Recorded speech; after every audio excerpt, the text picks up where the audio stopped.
Face wash. ये कोई cosmetic नहीं, आयुर्वेदिक औषधि है।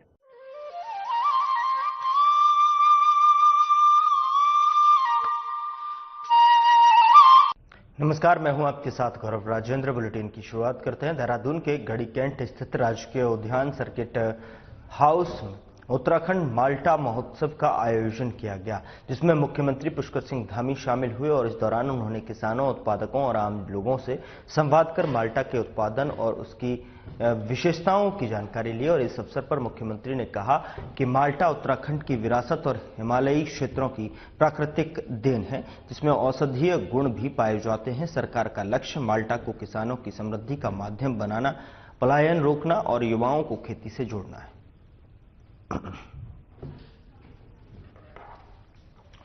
माल्टा के उत्पादन विशेषताओं की जानकारी भी ली गई और माल्टा पर जोर दिया गया कि खेती किसानी को लेकर जो है इसमें बढ़ावा देना है, किसानों को जागरूक करना है। उत्तराखंड माल्टा महोत्सव के दौरान यहां पर विशेषताओं की जानकारी ली।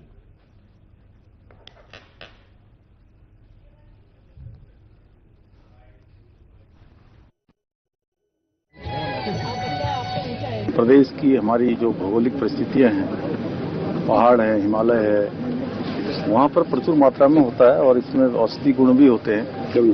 ये माल्टा का उत्पादन बढ़े, हमारे किसानों की समृद्धि का कारण बने, हमारा पलायन रुके, नौजवान युवा भी इस दिशा में प्रेरित होकर माल्टा की खेती करें और उनके उत्पादों को बाजार में विपणन के लिए भी जगह मिले। उसके लिए हमने प्रत्येक जो 10 जनपद माल्टा का उत्पादन जहां होता है, उन सभी जनपदों में माल्टा महोत्सव के आयोजन का एक नियोजन किया है कि हर जनपद में माल्टा के महोत्सव होंगे, जिससे माल्टा को और व्यापक पहचान मिले। प्रदेश की हमारी जो भौगोलिक परिस्थितियां हैं, पहाड़ है, हिमालय है, वहाँ पर प्रचुर मात्रा में होता है और इसमें औषधि गुण भी होते हैं। ये माल्टा का उत्पादन बढ़े, हमारे किसानों की समृद्धि का कारण बने, हमारा पलायन रुके, नौजवान युवा भी इस दिशा में प्रेरित होकर माल्टा की खेती करें और उनके उत्पादों को बाजार में विपणन के लिए भी जगह मिले। उसके लिए हमने प्रत्येक जो 10 जनपद माल्टा का उत्पादन जहां होता है, उन सभी जनपदों में माल्टा महोत्सव के आयोजन का एक नियोजन किया है।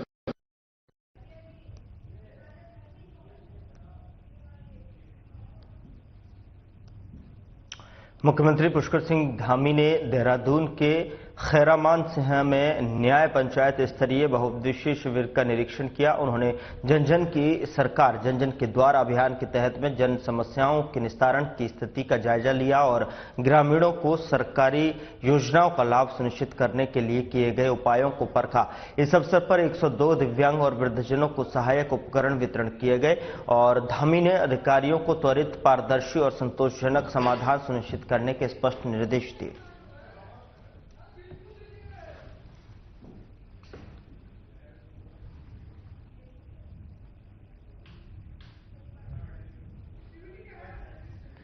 तो जन जन समस्याओं के त्वरित समाधान के निर्देश यहां पर दिए गए हैं और 102 दिव्यांग जनों को जो है यहां पर जन समस्याओं के त्वरित समाधान का निर्देश भी दिया गया।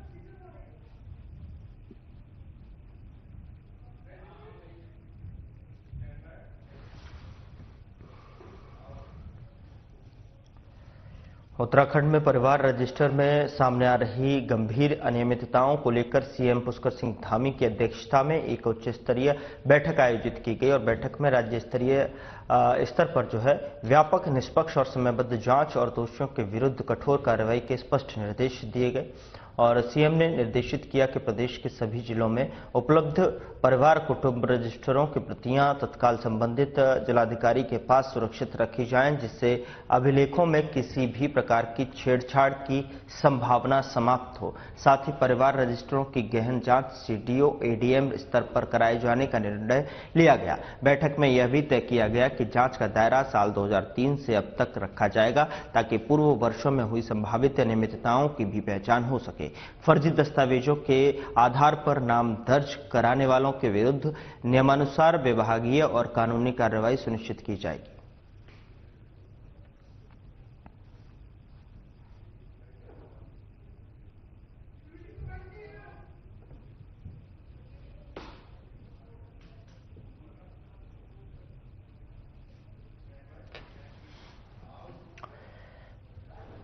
उत्तराखंड के कैबिनेट मंत्री सुबोध उनियाल ने हाल ही में प्रेस वार्ता में अंकिता हत्याकांड पर सरकार की कार्रवाई को लेकर स्थिति साफ कर दी है। उन्होंने बताया कि इस गंभीर मामले में एसआईटी गठित की गई है और आरोपियों को गिरफ्तार किया जा चुका है। अभी तक आरोपियों को जमानत नहीं मिली है, जिससे यह स्पष्ट होता है कि सरकार दोषियों के खिलाफ कड़ी कार्रवाई करने के लिए प्रतिबद्ध है।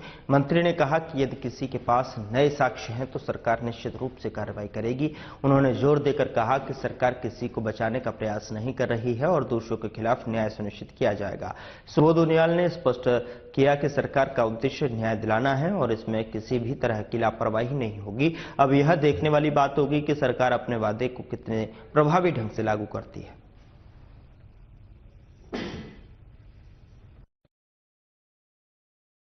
जानती है, सरकार किसी को बचाने का प्रयास नहीं करती। सरकार की नजर वो बयास नहीं है और सही डायरेक्शन पर अपना काम कर रही है और उन्होंने सीबीआई जांच की मांग को ठुकरा दिया। इसके अगेंस्ट फिर ये लोग उच्चतम न्यायालय गए और माननीय उच्चतम न्यायालय ने भी इनकी अपील को रिजेक्ट करते हुए पूरी संतुष्टि जताई और याचिका खारिज कर दी। साथ ही माननीय उच्च न्यायालय ने यह भी कहा कि विवेचना पूरी तरह से ठीक की गई है और ऐसा कोई हाई प्रोफाइल व्यक्ति नहीं मिला, कोई नहीं है जिसको भी सरकार बचाने का प्रयास कर रही हो। एसआईटी ने अभियुक्तों के खिलाफ चार्जशीट दाखिल की और निचली अदालत में पूरी जांच होने के बाद अभियुक्तों को आजीवन कारावास की सजा हुई।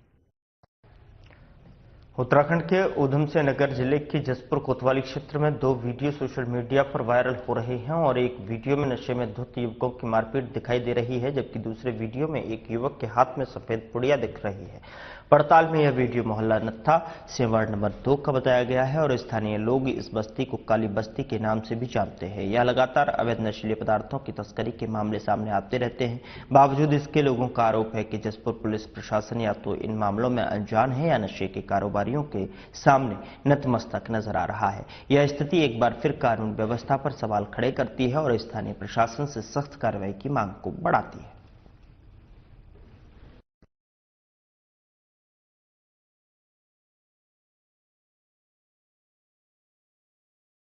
देशवासियों को मेरी तरफ से नव वर्ष की हार्दिक शुभकामनाएं। मुझे ज्ञात हुआ है कि दौलागढ़ क्षेत्र में एक कार्यक्रम रखा गया। उस कार्यक्रम में मैं माननीय मंडल अध्यक्ष जी द्वारा पहुंचा। उस कार्यक्रम में माताएं, बहनों और बुजुर्गों का स्वागत समारोह था। उसी दौरान मैं अपने संबोधन में मैंने एक अपने मित्र की शादी की विषय में चर्चा भी मैंने की। उसी चर्चा को विरोधी और वह कांग्रेस पार्टी के लोगों ने मेरे संबोधन को तोड़ मरोड़ कर मीडिया में प्रस्तुत किया है, जो गलत है, निराधार है। ऋषिकेश नगर निगम क्षेत्र अंतर्गत 12 वार्ड में वन विभाग की भूमि पर चल रहे विवाद को लेकर नगर निगम एक्शन में आया है। नगर निगम ने बोर्ड बैठक बुलाकर इस संबंध में कई अहम प्रस्ताव पारित करने का निर्णय लिया है। प्रस्ताव पारित कर शासन को भेजे जाएंगे और जिससे वन भूमि पर काबिज लोगों को राहत मिल सके।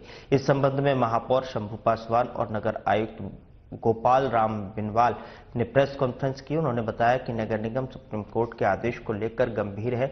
वन विभाग की भूमि पर काबिज लोगों को किसी भी प्रकार की परेशानी ना हो, इसके लिए व्यवस्था बनाई जा रही है। नगर निगम का कहना है कि सुप्रीम कोर्ट के आदेश के बाद वन भूमि पर काबिज लोगों को दी जाने वाली सुविधाओं के लिए चल रहे विकास कार्यों पर भी असर पड़ा है, इसलिए ये विषय और ज्यादा गंभीर है।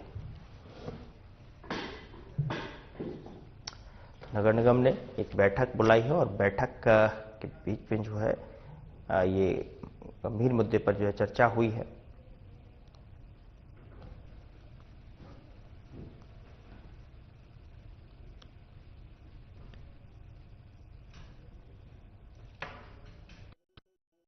माननीय महापौर महोदय के निर्देश पर नगर निगम में रखी गई है, जिसमें जो वर्तमान में जो नगर निगम के 12 वार्ड वन क्षेत्र के हैं, जिसमें माननीय सर्वोच्च न्यायालय के आदेश के क्रम में वन भूमि को जो खाली भूमि है उसको वन विभाग ने अपने कब्जे में ली है और एक पत्र हमें प्रेषित किया गया जिसमें लिखा है कि उस क्षेत्र में आगे कोई निर्माण और इत्यादि कार्रवाई ना हो।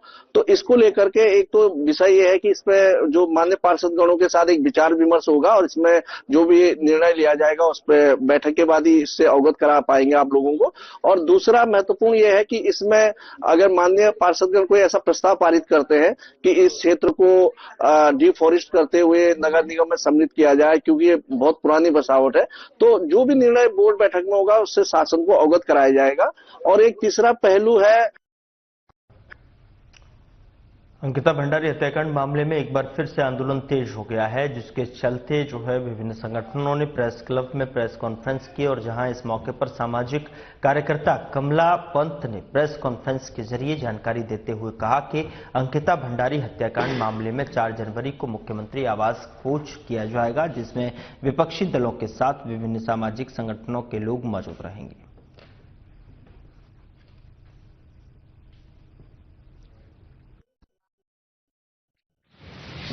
पूरे संगठन है क्षेत्रीय। इसमें पहला सवाल तो यही है कि वीआईपी कौन था।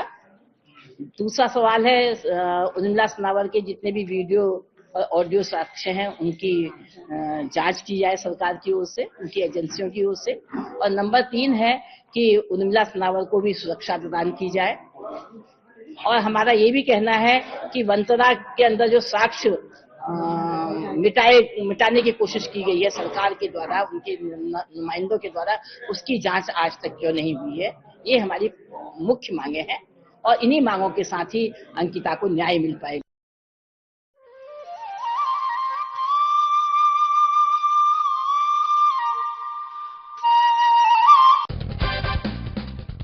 तो ये थी बात क्लाइमेट चेंज की। अब बात हरी सब्जियों की, जिसे हर इंसान सेहतमंद रहने के लिए खाता है। लेकिन आजकल ये हरी सब्जियां जानलेवा बन रही हैं। कहीं आप भी इन्हें खाकर गलती तो नहीं कर रहे? आजकल के मौसम में बाजार में हरी सब्जियां आपको हर तरफ देखने को मिलेंगी और आप हरी सब्जियां ही खाना भी पसंद करते होंगे। लेकिन क्या आपने सोचा है कि ये हरी सब्जियां आपके लिए न केवल खतरनाक ही साबित हो सकती हैं, बल्कि जिंदगी भी छीन सकती हैं।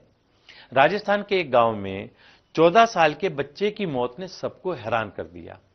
बच्चे ने रात के खाने में पत्ता गोभी खाई थी जो जहरीली थी। डॉक्टरों ने बताया कि ये सब्जी कीटनाशकों के ज्यादा इस्तेमाल के कारण जहरीली हो गई थी। बच्चा खाना खाने के बाद कुछ ही घंटे में बेहोश हो गया और अस्पताल पहुंचते ही उसकी मौत हो गई। पत्ता गोभी जैसी सब्जियां हमारे रोजमर्रा के खाने का हिस्सा हैं, लेकिन इन पर छिड़के जाने वाले कीटनाशकों की, पेस्टिसाइड्स की वजह से ये जहरीली हो सकती हैं। एक्सपर्ट्स का कहना है कि किसानों द्वारा फसल को कीड़ों से बचाने के लिए जरूरत से ज्यादा केमिकल्स का इस्तेमाल किया जा रहा है, जो सब्जियों को जहरीला बनाता है, साथ ही सेहत पर भी बुरा असर डालता है। पत्ता गोभी नहीं बल्कि भिंडी, बैंगन, टमाटर, पालक, मिर्ची ऐसी सभी सब्जियों में कीटनाशकों का इस्तेमाल जरूरत से ज्यादा होता है। इन पर ये रसायन चिपक जाते हैं जो धुलने के बाद भी पूरी तरह से साफ नहीं होते। एक्सपर्ट्स बताते हैं कि इन रसायनों के कारण पेट से जुड़ी बीमारियां, कैंसर और बाकी दूसरी गंभीर स्वास्थ्य समस्याएं हो सकती हैं। इसीलिए सलाह है आप सब्जी बनाने से पहले उन्हें गर्म पानी में धो लें, वरना आपके लिए ये घातक साबित हो सकती हैं। और अपनों का ख्याल रखें, सुरक्षित रहें। क्या आप दुबले पतले कमजोर हैं? आपकी सेहत नहीं बनती, भूख कम लगती है, वजन नहीं बढ़ता? दरअसल मेन बात खाना पीना खाना नहीं है, मेन बात है खाया पिया लगना। और अगर खाया पिया लगेगा ही नहीं तो आपकी सेहत बनेगी कैसे? इसलिए हमारी संस्था सन्यासी आयुर्वेदा ने एक ऐसी दवा का निर्माण किया है जो कि आपके लिवर, आपके पाचन तंत्र को दुरुस्त करने का काम करती है, ताकि आप जो भी खाएं उसका पूरे का पूरा निचोड़ आपके शरीर को लगे, आपकी भूख बढ़े, खाया पिया सही से लगे, नया खून बने, हड्डियों में जान आए, वजन बढ़े और आप मोटे तगड़े खूबसूरत पर्सनैलिटी के मालिक बन जाए। सिर्फ 655 रुपए की पूरे 1 महीने की दवा होती है और आप इसे घर बैठे 01145454545 पर फोन करके दवा मंगवा सकते हैं।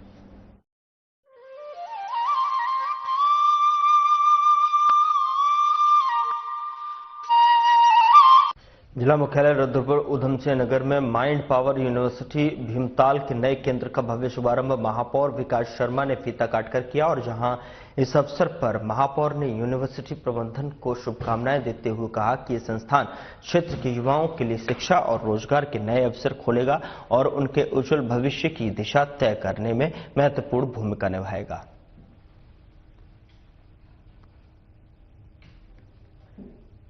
यूनिवर्सिटी के नए केंद्र का ये शुभारंभ अवसर जहां पर यूनिवर्सिटी प्रबंधन को शुभकामनाएं देते हुए फीता काटकर जो है इसका शुभारंभ किया है।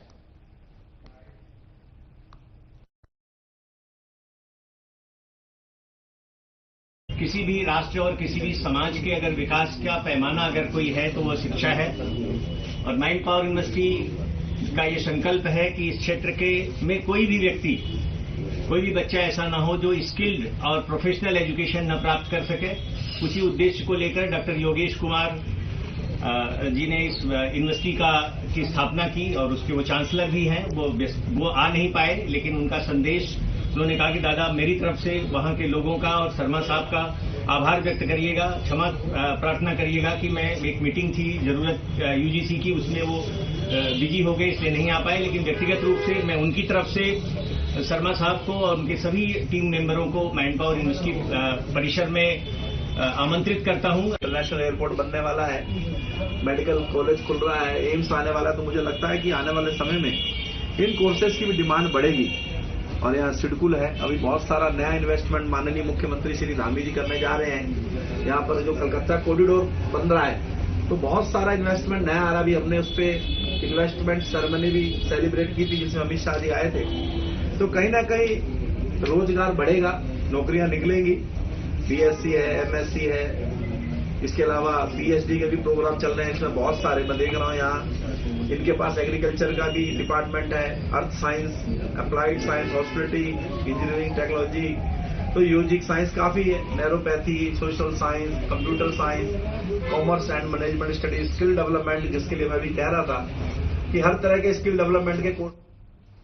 उधर मुख्यमंत्री ने परिवार के साथ सीएम आवास परिसर के उद्यान में ट्यूलिप बल्ब रोपकर 17 प्रजातियों के 4000 ट्यूलिप उगाने की मुहिम की शुरुआती यहां पर उन्होंने की है और इनमें लेक पर्पल और बाई कलर प्रजाति के खास रंगत वाले ट्यूलिप भी शामिल हैं। मुख्यमंत्री ने उद्यान विभाग को ट्यूलिप के व्यावसायिक उत्पादन की कार्ययोजना बनाने के निर्देश देते हुए पुष्प उत्पादन और बागवानी के क्षेत्र में नवाचार पर जोर दिया है और मुख्यमंत्री पुष्कर सिंह धामी ने कहा कि प्रदेश में ट्यूलिप पुष्प के व्यावसायिक उत्पादन को बढ़ावा देने के लिए कार्ययोजना बनाई जाए। साथ ही उन्होंने इस संबंध में उद्यान विभाग के अधिकारियों को निर्देश दिए।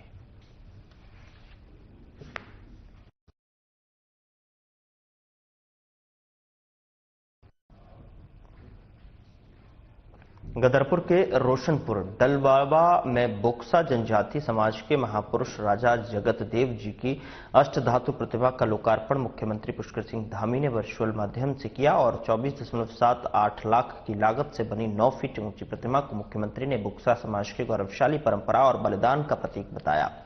मुख्यमंत्री ने मंदिर परिसर विकास और 2 सड़कों के पुनर्निर्माण की घोषणाएं भी की हैं। कार्यक्रम में विधायक अरविंद पांडे सहित जनप्रतिनिधियों और अधिकारियों ने राजा जगत देव को नमन किया और इस दौरान सांस्कृतिक कार्यक्रम किया गया।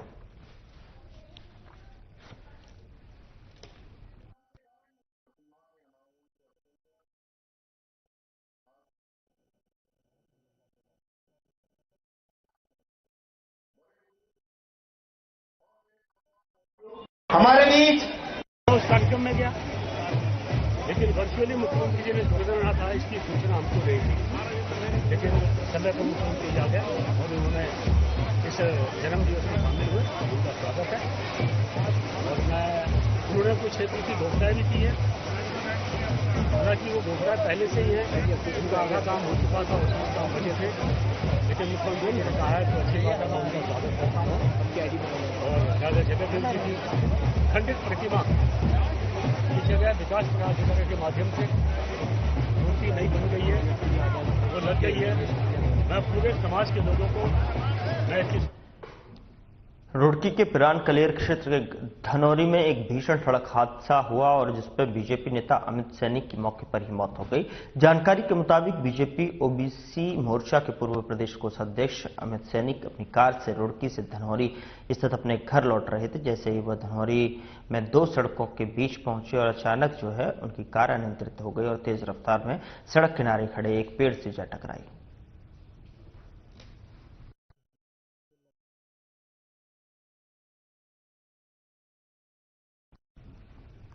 केदारनाथ से बीजेपी विधायक आशा नोटियाल ने अगस्त मुनि में स्टेडियम निर्माण को लेकर सफाई दी है। उन्होंने कहा कि इस स्टेडियम का निर्माण काफी समय से चल रहा था और कई युवा यहां प्रशिक्षण भी ले रहे थे।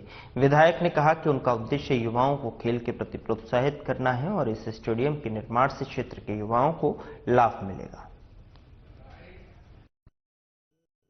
उस पर यह बोलना था आपने कि वहाँ भी कटाक्षण हो जाए, आजकल मुद्दा गर्म। देखिए, अगस्त मुनि का जो खेल मैदान है वो वहाँ पर काम प्रारंभ हो चुका था और काम प्रारंभ होने के काफी समय बाद कुछ लोगों ने मतलब उस पे ये बात उठाई कि यहाँ पे मुनि जी का ये मैदान है, यहाँ पर मुनि जी की डोली का स्थान है और वहाँ पे हवन कुंड है।